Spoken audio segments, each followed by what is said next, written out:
Welcome students to my channel doctor Sumit education academy. आज हम पढ़ेंगे क्लास 12th अकाउंटेंसी का chapter 6 dissolution of a partnership firm के 20 MCQ। जैसा कि आपको पता है कि हमने एक सीरीज़ स्टार्ट की हुई है जिसमें मैं आपको अकाउंटेंसी के जो चैप्टर्स अकाउंटेंसी में है उसके हर चैप्टर के मैं आपको 20 MCQs रेडी कराऊंगा आपके बोर्ड एग्जामिनेशन के लिए, जिससे आपका बोर्ड का एग्ज़ाम जो है अच्छा हो और उसमें आप अच्छे मार्क्स ला पाएँ। तो उसी सीरीज़ में आज चैप्टर 6 आपके सामने आ रहा है, जिस चैप्टर का नेम है dissolution of a partnership firm.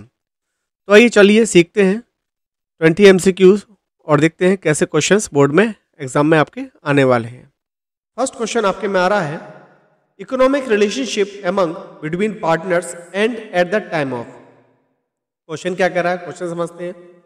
Economic relation among between partners मतलब जो पार्टनर्स हैं उनके बीच में इकोनॉमिक रिलेशन, एंड मतलब खत्म हो जाता है एट द टाइम ऑफ।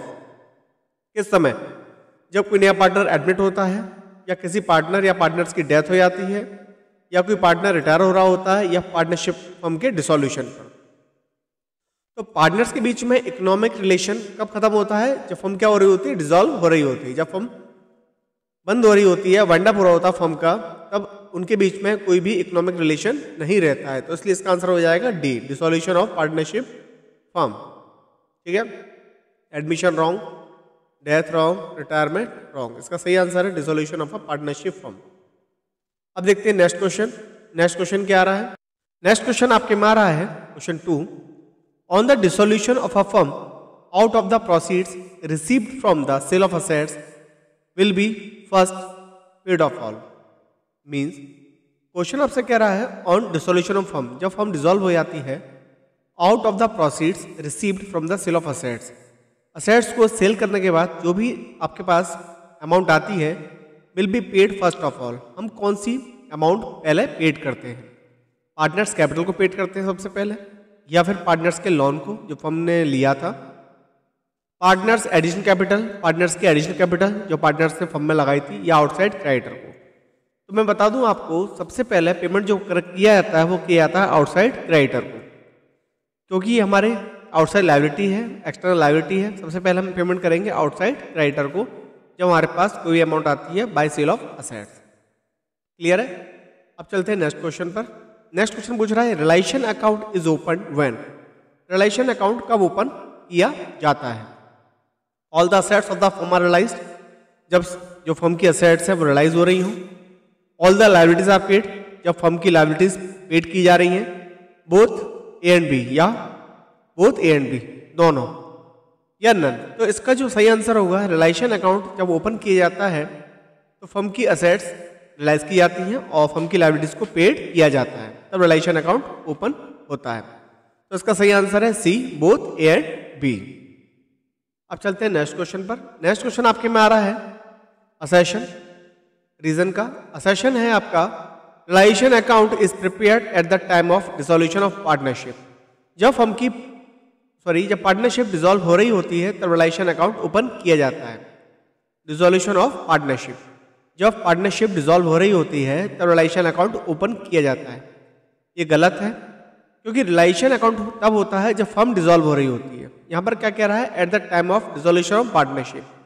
जब पार्टनरशिप डिसॉल्व हो रही होती है तो हम बनाते हैं कौन सा अकाउंट? आपको पता होगा, हम बनाते हैं रिवैल्यूएशन अकाउंट। रिवैल्यूएशन अकाउंट हम ओपन करते हैं जब पार्टनरशिप का डिसोल्यूशन हो रहा होता है, और जब फर्म का डिसोल्यूशन हो रहा होता है तब हम ओपन करते हैं रिलेशन अकाउंट। तो ये असेशन गलत हो गया, क्योंकि इसमें लिखा हुआ है relation account is prepared at the time of dissolution of partnership. दूसरा है रीजन है, relation account records the cash realise. जब रिलेशन अकाउंट जब ओपन होता है तो उसमें रिकॉर्ड किया जाता है cash realise from sale of assets. जब फर्म की असेट सेल होती है और कैश रियलाइज होता है तो उसको हम नोट करते हैं किसमें? रिलेशन अकाउंट में। And amount paid to external liabilities, और जब हम एक्सटर्नल लायबिलिटीज को पेमेंट करते हैं वो भी किसमें रिकॉर्ड किया जाता है? रिलेशन अकाउंट में। तो ये इसका सही रीजन है। ठीक है, तो इसमें आंसर हो जाएगा both assertion A and reason are true. तो ये गलत हो गया, क्योंकि असेशन तो हमारा गलत ही था। Both assertion and reason are true, and reason भी गलत हो गया। असेशन इज ट्रू, ये भी गलत हो गया। हाँ, इसका आंसर हो जाएगा assertion is false, reason R is true. ठीक है, इसका सही आंसर हो जाएगा डी। क्लियर है? अब चलते हैं नेक्स्ट क्वेश्चन पर, देखते हैं नेक्स्ट क्वेश्चन क्या आ रहा है आपके में। नेक्स्ट क्वेश्चन आ रहा है on the dissolution of the firm dash will be debited to relation account. Means question क्या रहा है, on the dissolution of the firm, जब फर्म डिसॉल्व होती है डैश विल बी डेबिटेड, हम डेबिट करते हैं रिलेशन अकाउंट में क्या, relation expenses paid by the partner, balance of reserve fund, amount of unrecorded assets, amount of unrecorded liabilities. तो देखिए समझिए, जो रिजर्व फंड है इसको तो पार्टनर्स कैपिटल अकाउंट में क्रेडिट किया जाता है, एंट्री बनती है। मैं बता दूं आपको, रिजर्व फंड अकाउंट डेबिट और पार्टनर्स कैपिटल अकाउंट किए जाते हैं सारे क्रेडिट, जितने पार्टनर्स होंगे वो सारे क्या हो जाते हैं, क्रेडिट हो जाते हैं। अनरिकॉर्डेड असेट्स की और लायबिलिटीज की कोई एंट्री नहीं होती, इनसे जो अमाउंट रियलाइज होता है उसकी एंट्री की जाती है, लेकिन अनरिकॉर्डेड असेट्स और अनरिकॉर्डेड लायबिलिटीज की कोई एंट्री मेंटेन नहीं होती। तो उसका आंसर हो जाएगा A, realisation expenses paid by the partner. यदि कोई पार्टनर यदि फर्म के बिहाफ पर अमाउंट पे कर रहा है रिलेशन एक्सपेंसेस का, तो वो डेबिट होगा किसमें, रिलेशन एक्सपेंसेस अकाउंट में, तो रिलेशन अकाउंट। तो इसका आंसर हो गया ए। अब चलते हैं नेक्स्ट क्वेश्चन पर। नेक्स्ट क्वेश्चन आपके में आ रहा है ऑन फर्म्स डिसोल्यूशन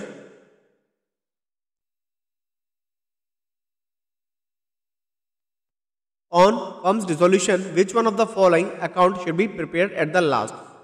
मीन्स जब फर्म डिसॉल्व हो रही होती है तो कौन सा अकाउंट लास्ट में ओपन किया जाता है। आपको पता है कि सबसे पहले हम बनाते हैं रिलेशन अकाउंट, उसके बाद बनता है पार्टनर्स कैपिटल अकाउंट, और लास्ट में बनाते हैं हम कैश या फिर बैंक अकाउंट, जिससे हम ट्रांजेक्शन सारे कर रहे हैं। तो लास्ट में जो अकाउंट ओपन होता है वो कौन सा होता है, कैश एंड बैंक अकाउंट। तो इसका आंसर हो जाएगा सी। ये रॉन्ग है, ये रॉन्ग है, ये भी रॉन्ग है, लास्ट में बनता है कैश अकाउंट। ठीक है, क्योंकि रिलेशन डिसोल्यूशन में क्या होता है, बैलेंस शीट मेंटेन नहीं होती, क्योंकि फर्म कंटिन्यू नहीं करेगी, फर्म अब वाइंड अप हो गई, तो इसलिए लास्ट में बनता है कैश अकाउंट, कैश को मीट कराने के लिए। अब चलते हैं नेक्स्ट क्वेश्चन। नेक्स्ट क्वेश्चन आ रहा है which of the following will be transfer to relation account. इनमें से कौन सा अकाउंट रिलेशन अकाउंट में ट्रांसफर होगा। Goodwill appear in the books at the time of dissolution firm, investment fluctuation reserve, provision for doubtful debts, general reserve. इनमें से चारों में से ABCD में से कौन सा अकाउंट ट्रांसफर होगा किसमें, रिलेशन अकाउंट में। तो बता दें कि गुडविल अकाउंट ट्रांसफर होती है रिलेशन अकाउंट में, क्योंकि इसको हम सेल करते हैं गुडविल को, यदि सेल हो रही होती है, और इसको क्लोज किया जाता है रिलेशन अकाउंट से जब फर्म बाइंड अप हो रही होती है। इन्वेस्टमेंट फ्लक्चुएशन रिजर्व ये भी ट्रांसफर होता है आपका इसमें रिलेशन अकाउंट में, क्योंकि ओपन होता है इन्वेस्टमेंट के लिए। तो इन्वेस्टमेंट जब रिलाइज करते हैं तो वो रिलेशन अकाउंट में करते हैं, इसलिए इन्वेस्टमेंट फ्लक्चुएशन रिजर्व भी किसमें ट्रांसफर हो जाता है, आपका रिलेशन अकाउंट में। फिर इसके बाद प्रोविजन फॉर डाउटफुल डेब्ट्स, ये भी रिलेशन अकाउंट में आता है, क्योंकि डेटर के लिए बनाया जाता है, और डेटर आते हैं रिलेशन अकाउंट में, तो उसको भी रिलेशन अकाउंट में ट्रांसफर कर दिया जाता है। लास्ट में रह गया आपका GR जनरल रिजर्व, इसको हम रिलेशन अकाउंट में ट्रांसफर नहीं करते, क्योंकि इसको पार्टनर जो है वो क्या कर लेते हैं, अपने ओल्ड रेशियो में या एक्सेस रेशियो में डिवाइड कर लेते हैं, कंट्रीब्यूट कर लेते हैं जो आपके एग्जिस्टिंग पार्टनर होते हैं। तो इसका आंसर हो जाएगा ABC जो है ऑप्शन, वो सारे किसमें ट्रांसफर होते हैं, रिलेशन अकाउंट में। तो इसका ऑप्शन हो जाएगा ABC ओनली, B इसका सही आंसर हो जाएगा। अब चलते हैं नेक्स्ट क्वेश्चन पर। नेक्स्ट क्वेश्चन आपके में क्या रहा है, at the time of dissolution of partnership and unrecorded assets taken by X a partner is debited to. जब कोई X अनरिकॉर्डेड असेट्स को टेक कर लेता है तो उसकी क्या एंट्री मेंटेन होती है। तो देखिए, जब कोई पार्टनर कोई अनरिकॉर्डेड असेट्स हमसे ले जा रहा है तो उसकी एंट्री मेंटेन होती है X capital account debit to relation account. तो कौन सा अकाउंट डेबिट हुआ, X कैपिटल अकाउंट डेबिट हुआ, तो इसका सही आंसर हो जाएगा X कैपिटल अकाउंट। क्लियर है, समझ में आ गया होगा। अब चलते हैं नेक्स्ट क्वेश्चन पर। नेक्स्ट क्वेश्चन आपके में आ रहा है A and B sharing profits equally. जो A और B है वो प्रॉफिट्स को इक्वली शेयर करते हैं। The firm is going to be dissolve, firm क्या हो गई, डिसॉल्व हो गई। At the time Mrs A has given loan of ₹50,000 to the firm. Mrs A ने, मतलब A की वाइफ ने लोन दे रखा है फर्म को, कितने का, 50,000 का, at the rate 6% interest. And simultaneously A has also given loan of ₹1 lakh. जो A है उसने भी लोन दिया है फर्म को।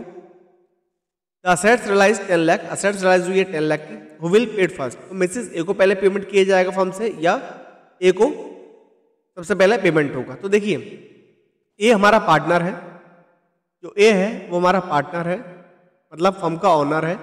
ऑनर को जो पेमेंट होता है वो कब होता है? At the last. और जो मिसेस ए है ये फर्म के पॉइंट ऑफ व्यू से क्या है? आउटसाइड लायबिलिटीज या एक्सटर्नल लायबिलिटीज। तो इसका पेमेंट कब होगा? पहले किया जाएगा किससे? ए से। तो इसका सही आंसर हो जाएगा सी, मिसेस ए। मिसेस ए को सबसे पहले पेमेंट किया जाएगा। अब चलते हैं नेक्स्ट क्वेश्चन पर। नेक्स्ट क्वेश्चन आपके में आ रहा है असर्शन रीजन का।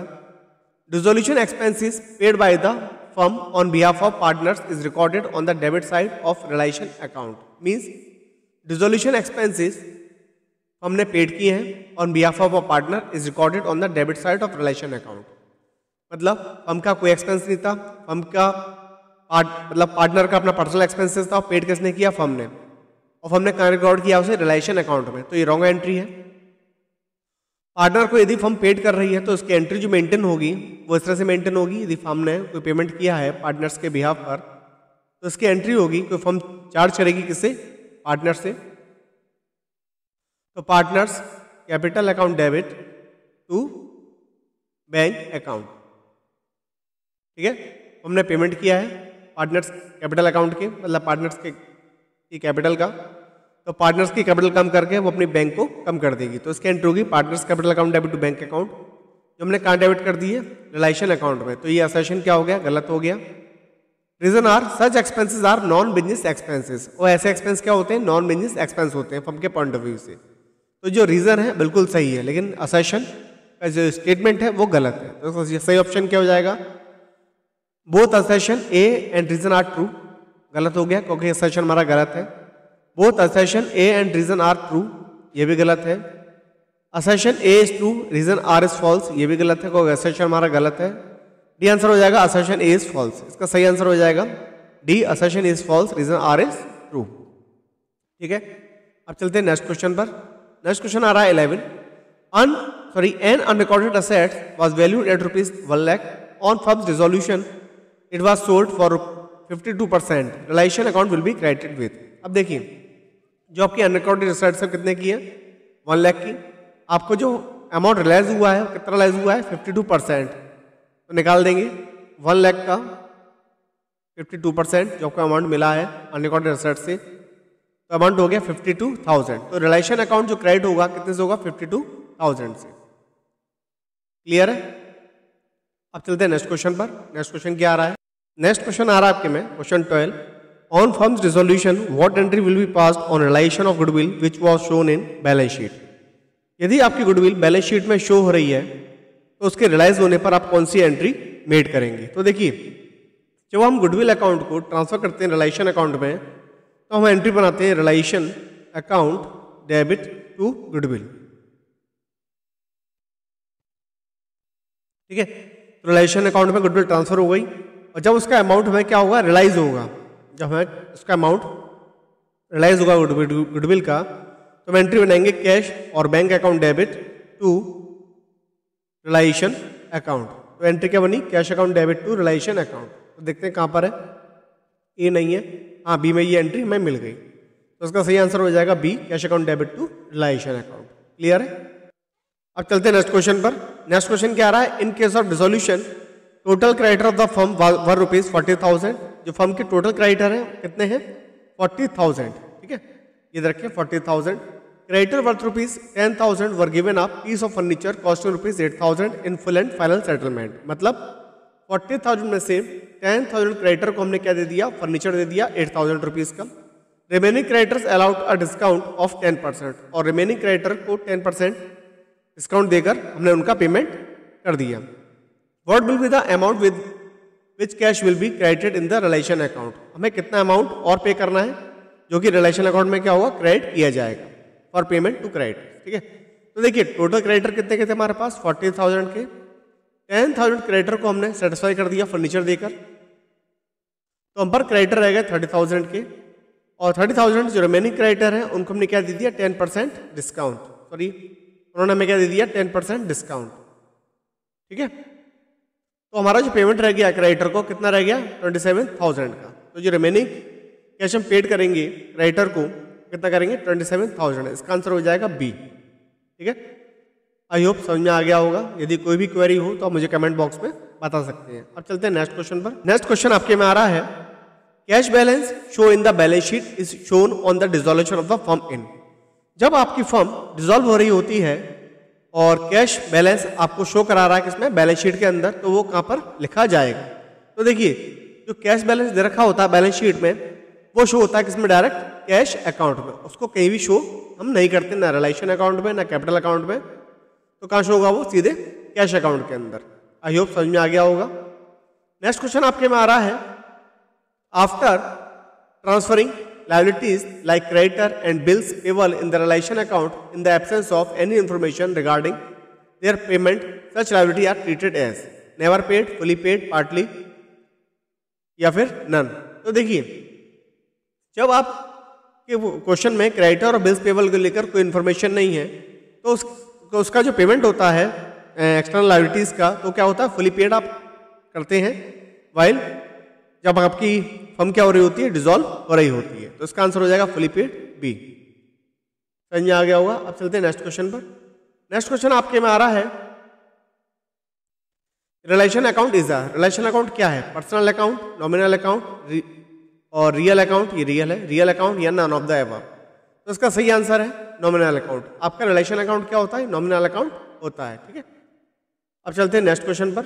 नेक्स्ट क्वेश्चन आपके में आ रहा है 17 क्वेश्चन क्या कह रहा है आपसे on dissolution of a firm partners capital accounts balance was rupees 63,000, creditors balance was rupees 12,000 and profit and loss account debit balance was rupees 6,000।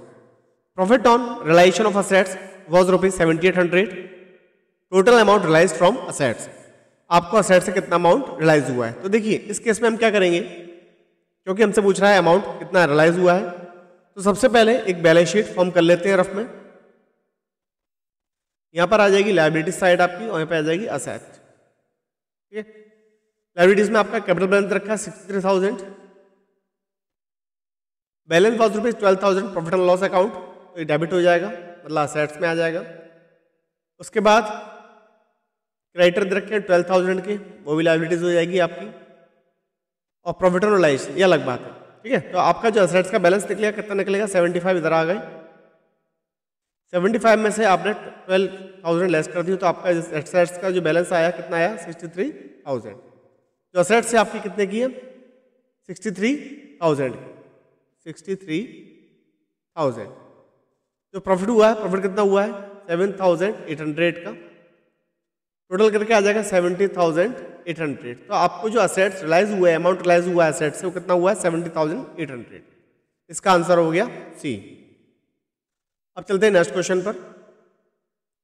Next question आपके में आ रहा है on dissolution of a firm debtors were rupees कितने के रखें debtors आपको 17,000 was shown in the balance sheet. Out of this 2,000 become bad, जिसमें से 2,000 क्या हो गए बैड हो गए। One debtor become insolvent, 70% were recovered from it out of 5,000। कितना मिला 5,000 में से खाली 70%, मतलब कितना हमें नहीं मिला 30% नहीं मिला। Full amount was recovered from the balance debtors on account of this item loss in realization।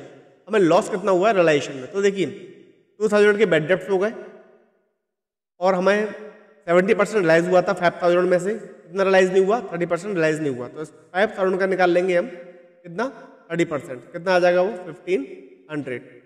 Total जो लॉस हुआ है डेटर से हमें कितना हुआ है 3,500। तो उसका ऑप्शन हो जाएगा सी। जो लॉस हुआ है रिलाइजेशन में कितना हुआ है 3,500। अब चलते हैं नेक्स्ट क्वेश्चन पर। नेक्स्ट क्वेश्चन आपके यहाँ में आ रहा है 19 on dissolution of a form a partner took over 17,000 investment for rupees 14,000। जो पार्टनर है उसने टुक ओवर किया इन्वेस्टमेंट कितने का 17,000 का, किस वैल्यू पर 14,000 में। Which one of the following account will be debited और credited with how much amount.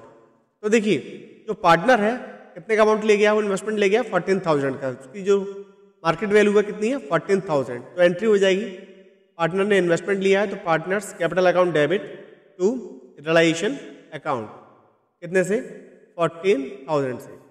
तो इसमें डेबिट कौन सा अकाउंट हुआ, पार्टनर्स कैपिटल अकाउंट, कितने रुपए से डेबिट हुआ वो 14,000 से, तो एंट्री हो जाएगा इसकी सही बिल्कुल ए एंट्री। इसमें पार्टनर्स अकाउंट क्रेडिट करवा रहा है 17 से, गलत हो गया। इसमें रिलेशन अकाउंट क्रेडिट कर रहा है 17 से, ये भी गलत, और रिलेशन अकाउंट क्रेडिट कर रहा है 3000, तो इसका ये ऑप्शन हो गया ए। अब चलते हैं नेक्स्ट क्वेश्चन पर। नेक्स्ट क्वेश्चन क्या आ रहा है आपके में 20 आपसे कह रहा है वो investment valued ₹2 lakh were not showed in the books, मतलब इन्वेस्टमेंट की जो वैल्यू है कितनी है 2 लाख की है, जो बुक्स में शो नहीं हो रही है। One of the creditor took over this investment, एक क्रेडिटर था जो इस इन्वेस्टमेंट को ले गया in full satisfaction of his डेब्ट of ₹2,20,000। Do we need to pass entry for assets taken over by creditor, means यदि कोई क्रेडिटर असेट्स ले आता है तो कोई एंट्री पास करने की नीड होती है। तो कोई भी क्रेडिटर यदि असेट्स को टेक कर रहा है तो कोई भी नीड नहीं है उस एंट्री को पास करने की। इसमें लिखा है यस, एक रॉन्ग हो गया, यस ये भी रॉन्ग हो गया, no don't need to pass any entry, तो उसका सही ऑप्शन हो जाएगा सी। आई थिंक आपको ये वीडियो भी पसंद आई होगी। यदि आपको ये वीडियो पसंद आई है तो इस वीडियो को लाइक करें, अपने फ्रेंड्स को शेयर करें और चैनल को सब्सक्राइब करें। Thanks for watching.